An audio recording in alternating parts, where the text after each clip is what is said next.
إلا بشق الأنفس إن ربكم لرؤوف رحيم والخيل والبغال والحمير لتركبوها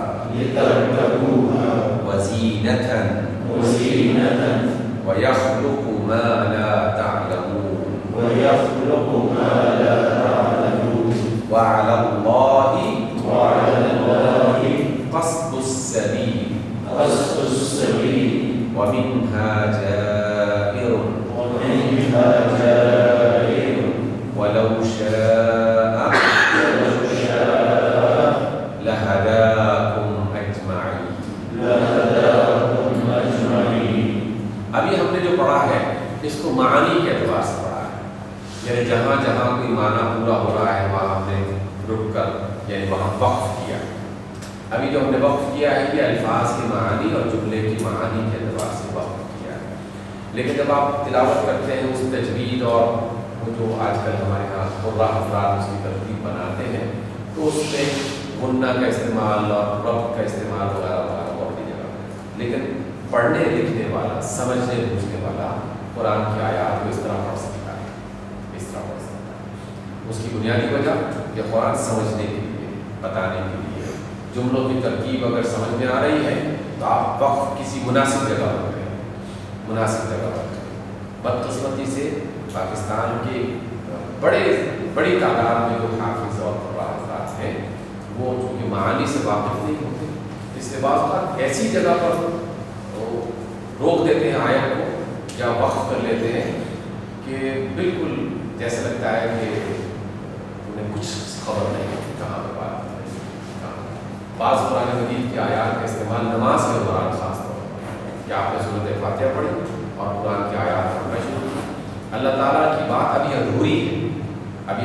ہے اور وہیں پر جو ہے نا انہوں نے اچانک اس کو روکا. اللہ گویا کہ انہیں اس سے کوئی غرض نہیں ہے کہ اللہ تعالیٰ نے کیا کہا اور کیا نہیں کہا، کیونکہ ان کی سمجھ ان کو اس بات کی سمجھ نہیں ہے. بعض اوقات جو ہے اس طرح کی عجیب و غریب قسم کی غلطیاں بھی ہو جاتی ہیں. لیکن پڑھنے کا سب سے ایک بڑا فائدہ ہمیں اللہ تعالیٰ کی اس کلام کے ساتھ وابستگی، سمجھ میں آنا اور پھر اس طرح کی غلطیوں سے بھی ہم باز آ جاتے ہیں. ایک اور بڑی عجیب و غریب ہمارے یہاں جو ہے نا وہ میں تو اسے نادانی کہوں گا اور اس سے بھی کوئی بڑا لفظ اگر کہا جائے تو کوئی حرج نہیں ہے. وہ یہ ہے کہ مختلف پروگرام ہوتے ہیں اور ان پروگراموں کی کوئی نہ کوئی مناسبت ہوتی ہے، اس مناسبت کے اعتبار سے آیات قرآن تلاوت کرنی چاہیے. مثلا شادی کی تقریب ہے اور شادی کی تقریب میں قاری صاحب سے کہا جاتا آپ تلاوت کریں اور وہ آتے ساتھ الحاقۃ مالحاقۃ وما ادراک مالحاقۃ اگر اس کی تلاوت کریں گے تو یہ یقیناً اس شادی کی تقریب سے کوئی تعلق نہیں ہے. وہاں پر تو سورۃ الرحمن کی کوئی نہ کوئی آیات آنی چاہیے، سورۃ نساء کی ابتدائی آیات آنی چاہیے، سورۃ آل عمران کی کچھ ایسی آیات جس میں رشتے، ناطے، خوشی، محبت، ازواج اس کا ذکر. اور اسی طرح بعض اوقات اس کے برعکس ہوتا ہے، میت موجود ہے اور غمزدہ لوگ موجود ہیں اور قاری صاحب تلاوت کر رہے ہیں اور وہ ایسی تلاوت کر رہے ہیں جس کا کوئی تعلق نہیں ہے اس موقع کی مناسبت سے. اور اس میں ایک بنیادی وجہ سمجھ کرنا، وہ صرف قرآن کو چونکہ برکت کے لیے پڑھ رہے ہوتے ہیں اس لیے وہ یہ نہیں انہیں پتہ نہیں ہوتا کہ وہ کیا کہہ رہے ہیں، اللہ تعالیٰ کی کون سی بات انہیں پہنچا ہے. مجھے اس بات کا شدت سے احساس ہوا، ہماری یونیورسٹی کی وائس چانسلر پاکستان کے معروف عالم تھے ڈاکٹر محمود غازی، بہت سے لوگ جانتے ہیں اور ان کا انتقال ہوا یہیں پر. جنازے کے لیے لوگ انتظار کر رہے تھے، کسی شخص نے تلاوت شروع کر دی. تلاوت کے جو ہے اس نے یہ سمجھا کہ چلے جہاں بھی قبر کا ذکر ہے تو وہاں پر وہ آیات تلاوت کی جا سکتی، لیکن تلاوت کی انہیں سورۃ التکاثر کی، الہاکم التکاثر حتی زرتم المقابر. تو یہ تو صاحب جو قبر ہے یا جس کا انتقال ہوا ہے یہ تو آپ اسے کوسنے دے رہے تھے کہ ساری زندگی تم نے لہو و لعب میں گزار دی اور اب دیکھو قبر تک پہنچ گئی. یہ اس آدمی کے ناسمجھی کی علامت ہے، ناسمجھی کی علامت ہے، جس کی وجہ سے وہ اس بات کو بالکل مد نظر نہیں رکھتا کہ کون سی آیت کس مناسبت سے کہاں تلاوت کرنی چاہیے، ٹھیک ہے۔ تو یہ بھی ایک ضمن بات میں آپ سے کہنا، جب بھی کبھی ایسی صورتحال ہو اور آپ جو ہے وہ کسی قاری صاحب کو کہنا چاہیں کہ تلاوت کریں، اس میں ایک اچھا طریقہ معقول یا بہتر طریقہ یہ ہے کہ آپ خود انتخاب کر کے قاری صاحب کو بتا دینا آپ نے یہ والی آیات پڑھیں۔ اس میں سر ایک اور واقعہ یہ ہے کہ کسی قاری صاحب نے یہاں سے جا کے وہاں سعودی عرب میں بڑی اچھی سورہ یوسف سنائی،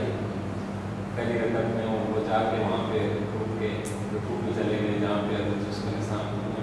کو ڈالنے والی حال کرتا ہے۔ ہاں بالکل، اس نے تعریف کر اپنی کروائی تو انہوں نے کہا کہ وہ اسے نکالنا نہیں تھا، تو میں صرف ڈالنا تو نہیں ہے، اس کے بعد نکالنا بھی چاہیے، نکالنا چاہیے، یہ بات ٹھیک ہے۔ میرا خیال ہے کہ ہمیں قرآن کے پڑھنے کا ایک یہ بھی ہماری تعلیم کا دوسروں کو سکھانے کا ایک ذریعہ ہم بن سکتے ہیں کہ بہت زیادہ نہ صحیح تو کم از کم یہ ایک اچھا اہتمام ہو سکتا ہے کہ تلاوت ہوتی ہے پڑھنے کے لیے، لیکن اگر آپ میں سے کوئی بندہ کسی مجلس میں موجود ہو اور اسے اندازہ ہو کہ یہاں قرآن کی تقریب کا آغاز ہے تو آیات کا انتخاب کر کے دے دیں، ان کے محتمین کو بتا دینا یہ وہی آیت ہے آج کی مناسبت سے ہونی چاہیے۔ وَالْأَنْعَامَ خَلَقَهَا لَكُمْ، اچھا یہاں پر دیکھیے میں نے پہلے جب پڑھا تھا تو میں نے خَلَقَهَا لَكُمْ یہاں پر آ کے رک گیا تھا، پھر جب میں نے آیت پر دوبارہ غور کیا تو مجھے اندازہ ہوا کہ نہیں، ہم یہ لکم کا لفظ ہے نا وہ اگلے حصے کے ساتھ پڑھیں گے، تو پھر ترتیب بدل گئی۔ وَالْأَنْعَامَ خَلَقَهَا، اور اس نے جانوروں کو تخلیق کیا، اور اگر ہم لکم کے لیے وقف کریں تو تفہیم آنا درست ہے کہ وَالْأَنْعَامَ خَلَقَهَا لَكُمْ، اس سے تمہارے لیے جانوروں کو تخلیق کیا، لیکن اگلا جو حصہ ہے وہ یہ کہہ رہا ہے کہ لَكُمْ فِيهَا دِفْءٌ، تمہارے لیے اس میں گرمی ہے، گرمی ہے۔ دفء کا جو لفظ ہے یہ دفع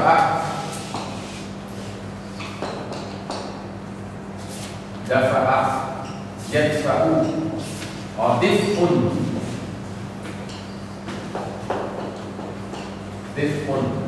اور اس کو جو بھی لکھا گیا